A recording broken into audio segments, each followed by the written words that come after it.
come from the north, from a very humble family. My father was a rice farmer.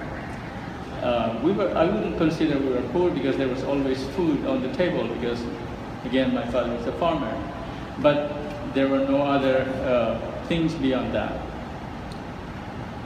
I went to, as shown in the video there, I walked barefoot to school, rain or shine, and that books, there were no textbooks in those days.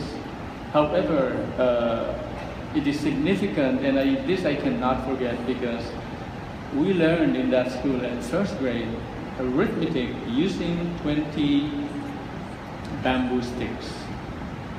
And to me that's very significant because that was the very first time that I fell in love with, let's just call it generally mathematics. In those days, at first grade, we just called it arithmetic.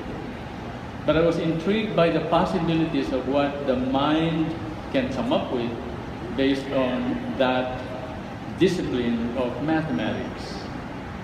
And so I was lucky that my grandmother was the principal of that elementary school, and she saw to it that I went to a good high school. In those days, there was still the Ateneo de Tubigaraw in Cagayan. It's not there anymore. But that was to me a revelation as to how one can learn using critical thinking. You see, the Jesuits, I believe, are very, very good teachers. And somehow, in those days, I didn't know that. I was just trying to learn everything that they taught us. But only in graduate school, I realized that they were doing things that already involved that aspect of thinking, and that's critical thinking in solving any problem or any lesson. My mother, I was in a boarding house with a little room, a little table to do homework, and bed on the side.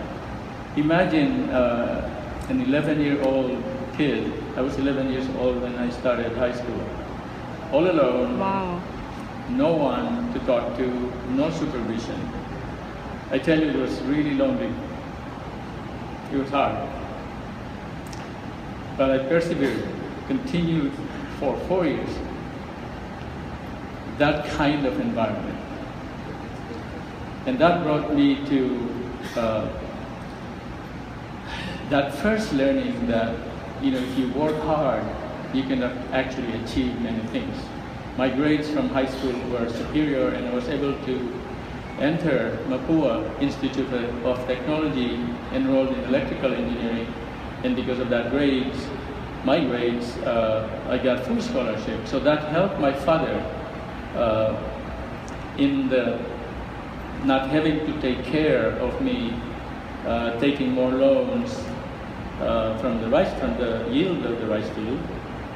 But when there's bad weather, the yield was not great, and so the loan continues. But he saw to it that we all studied. I have 3 other siblings, 2 brothers and 1 sister.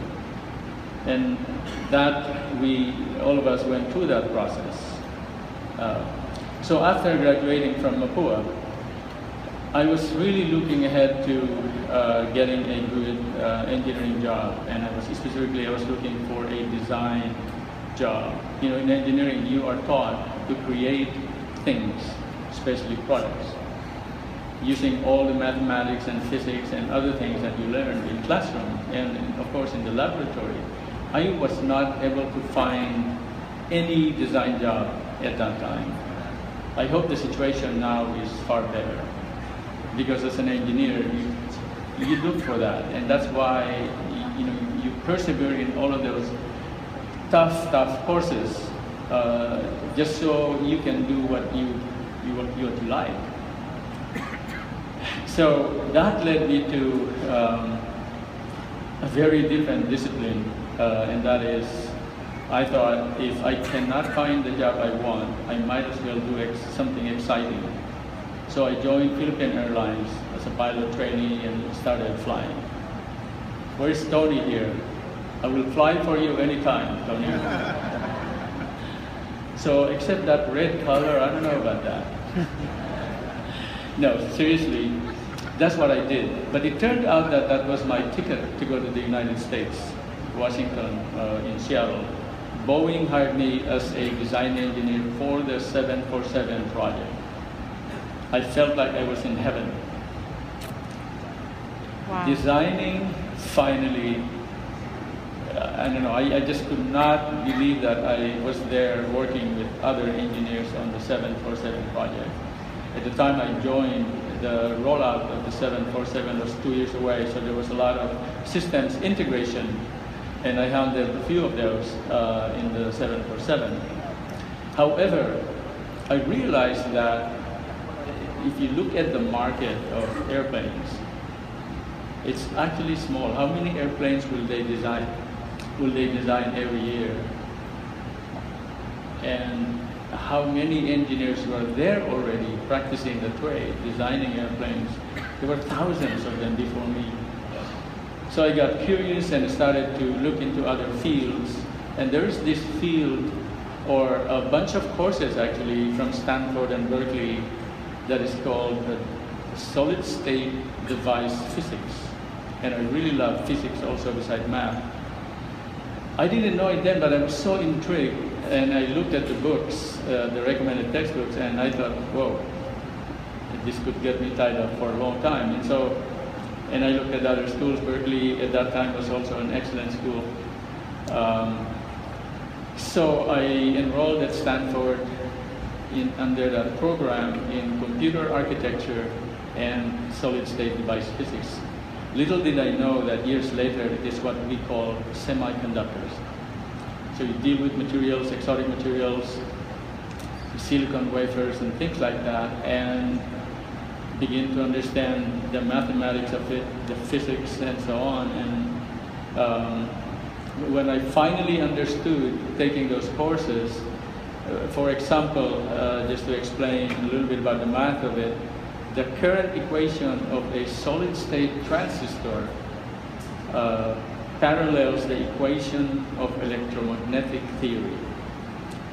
Essentially what it is, your chip, the chip that you have in your phones and computers, that whole thing, if you jack up the power sufficient enough and do this, you'll go crazy just on the chips, not even the radio side.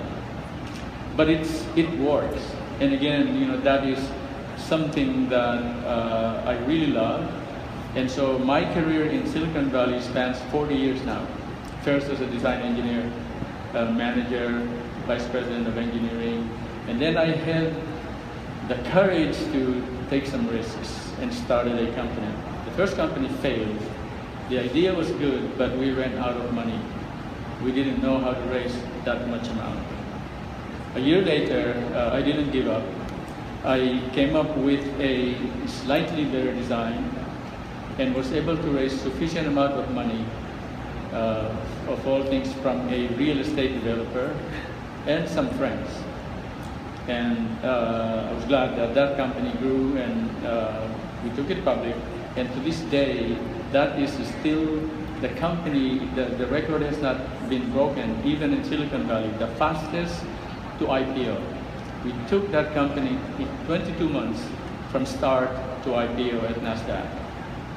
And so I had that courage again, and it strengthened my confidence. I could take more risks. So I started yet another company where a lot of the fundamentals of graphics that you see in your PC or other devices, smartphones, came from there. I re-architected the entire PC to be able to process graphics and video significantly faster and more colors and so on. After we took that public, I became a VC, or as they say, I went to the dark side. In other words, I am now across the entrepreneur for the first time. But I had fun. I've been an entrepreneur for 20 years. And let me wrap this up, where that is the key initiative, one of the key initiatives of FieldEd. We have programs now working with the government, academe, USAID, and other partners in instilling that knowledge of entrepreneurship through using innovation. I think it's going to be good in the next 20 years. The lady who mentioned that the Philippines is singled out to be a center for innovation. Sometime, I think she said 20 years, we will make that happen. Woohoo! I guarantee you. Wow. Thank you very much, Mr. Banatao. We have time for 2 questions.